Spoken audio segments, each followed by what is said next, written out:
Post-World War II, small towns flourish as the American dream abounds. Backyards overflow with gossip and apple pie, with hope and remembrance, with family.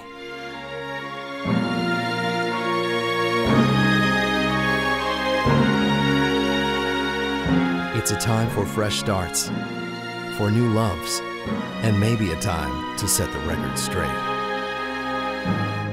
In times like these, in a neighborhood like this, every family is a subset of the whole, and every family has its secrets. Don't miss Arthur Miller's All My Sons, an American classic at American Players Theater.